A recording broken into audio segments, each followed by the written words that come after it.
देवेंद्रजी आणि आदरणीय एकनाथ शिंदे साहेबांनी सांगितलेलं आहे की विरोधी पक्षनेत्याचा निर्णय हा मुळातच सभापती आणि त्याचबरोबर अध्यक्षांचा असतो। त्यामुळे तो काही शासनाचा किंवा मुख्यमंत्री किंवा उपमुख्यमंत्र्यांचा अधिकार नाही।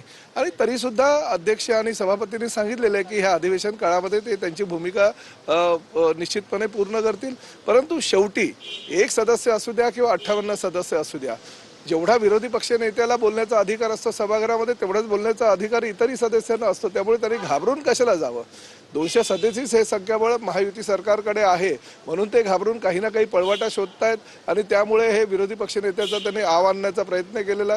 विरोधी पक्ष नेत्यांचीच गरज सभागृहामध्ये असं मुळात काही ठरलेलं नाहीये। आणि आजपर्यंत केंद्रामध्ये सुद्धा ज्यावेळेस काँग्रेसचं संख्याबळ नव्हतं त्यावेळेस 2019 ते 2024च्या दरम्यान विरोधी पक्षनेता म्हणून काय काँग्रेसनं काम केलेलं नाही असं नाही। काँग्रेसनं चांगली भूमिका निभावली आणि म्हणून 2024मध्ये त्यांचा विरोधी पक्षनेता झाला। तशीच पद्धती ह्यांनी सुद्धा या ठिकाणी जर अंमलात आणली तर 2029ला निश्चितपणे त्यांचा विरोधी पक्षनेता हा सभागृहामध्ये दिसेल।